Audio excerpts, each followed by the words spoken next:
The sterile hum of the medical bay echoed through the cold, metallic corridors of the Interstellar Research Station Erebus 9.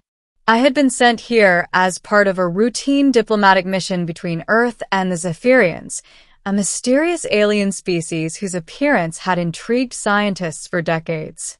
Their technology was beyond our comprehension, their culture enigmatic, and their medical protocols precise, to the point of obsession. I remember the first time I saw her. She was unlike any being I had ever encountered. Slender, almost translucent, with eyes that shimmered like liquid silver, she moved with a grace that made the bustling medical bay seem clumsy in comparison. Her name tag, if you could call it that, read Lira. She was one of the chief nurses aboard Erebus 9, known for her meticulous attention to detail. And yet, somehow, in the chaos that was about to unfold, she would make the most human mistake imaginable. It started innocuously enough. I had been feeling faint after a particularly long day of diplomatic meetings with Zephyrian council members. The human medical team aboard the station had suggested a simple nutrient injection to restore my energy. But, as the Zephyrians insisted on performing all procedures in their medical bay, I was escorted there by a robotic attendant, my human companions trailing behind nervously. Lira greeted me with a nod. "You must be Earthling Ambassador Kellen," she said in a voice that was melodic yet clinical. "We will administer the replenishment serum. It is standard procedure." I nodded, trying to mask my apprehension. She gestured for me to lie down on a luminescent table that adjusted to my body's shape automatically. The soft hum of energy fields beneath me was oddly comforting, though the sight of the injection apparatus hovering above me made my stomach twist in nervous anticipation. She approached with a syringe-like device, its tip glowing with a soft blue light. I assumed it contained the nutrient serum. What I did not anticipate was how quickly the events would spiral out of control. As she inserted the needle into my arm, I felt a sudden, sharp sting, followed by a wave of dizziness. I blinked, trying to focus on her face, but instead of her calm, controlled expression, I saw terror. Pure, unadulterated terror. Her hands trembled ever so slightly, and her silver eyes widened in shock. She whispered, "Oh no, this is not what I intended." Before I could ask what she meant, my vision blurred, and my body felt as if it were dissolving into particles of light. The hum of the medical bay intensified until it became a roaring crescendo in my ears. Then nothing. When I regained consciousness, I was no longer in the medical bay. The room around me shimmered, walls bending as if reality itself were malleable. Shapes shifted and twisted like living sculptures. A sense of vertigo swept over me, yet a strange clarity accompanied it. My vision sharpened, my hearing became acute. I could perceive the electromagnetic pulses running through the room, the faint vibrations of the station's engines, even the subtle thoughts of those around me. I turned to Lira, who was staring at me with wide eyes, frozen mid-step. Her hand hovered over the control panel, and I realized she had administered something far more complex than a simple nutrient serum. I injected you with the experimental biosympathetic serum, she stammered, voice trembling. It's not supposed to. Earth physiology isn't compatible. I thought I selected the auxiliary dose. The meaning of her words hit me slowly, like a wave. The serum was designed to link two beings' nervous systems, to allow them to share perception and experience. But it was strictly theoretical, tested only on Zephyrians in controlled simulations. Somehow, she had injected me by mistake. I felt the link forming immediately. Lyra's fear, confusion, and the relentless perfectionism she always carried now coursed through me. I could sense her heartbeat, her focus, and the tiny spikes of adrenaline rushing through her body. And more terrifyingly, I could sense the serum's effect on me. My nervous system was rewiring itself, merging with hers in ways I could not control. "Can you feel me?" she whispered, her voice vibrating directly in my mind. I think so. I managed to respond, though my own voice sounded strange, almost layered over her own. Her eyes darted to the console. "This is catastrophic. The serum can destabilize your neural pathways. If it overloads, your mind could fragment."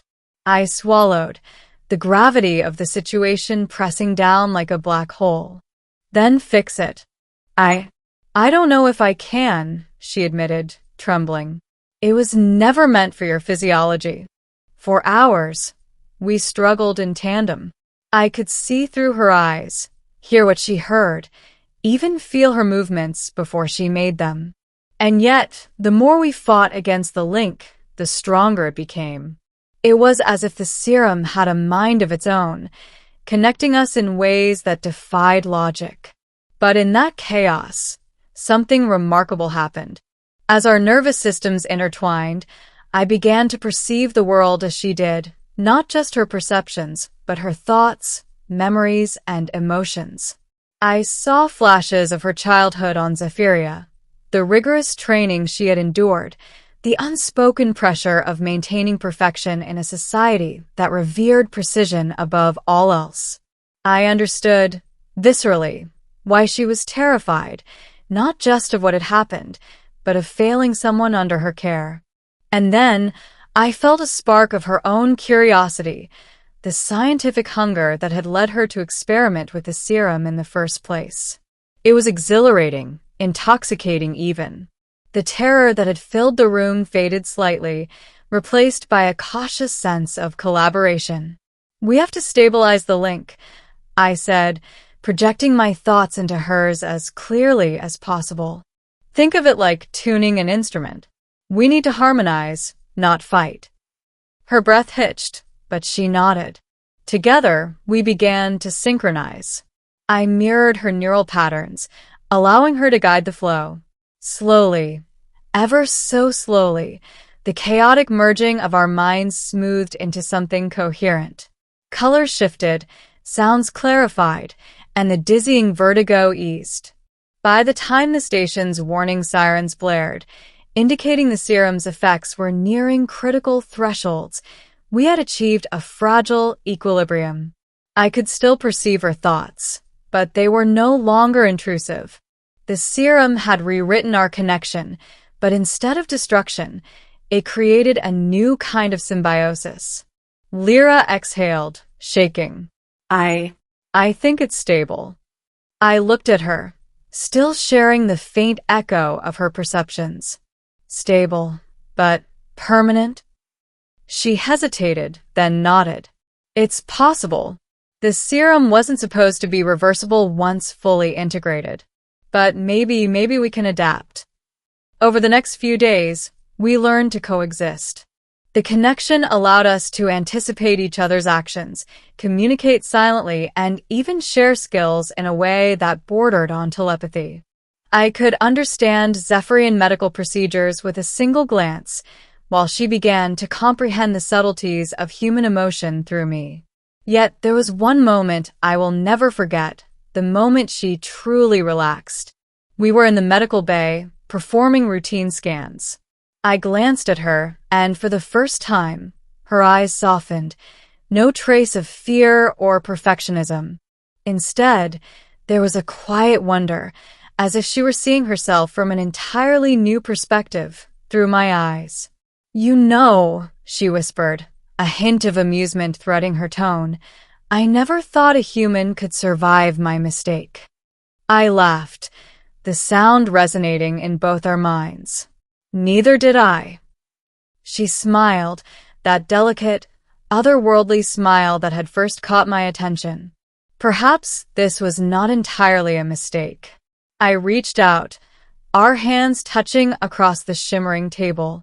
The connection pulsed briefly, then settled.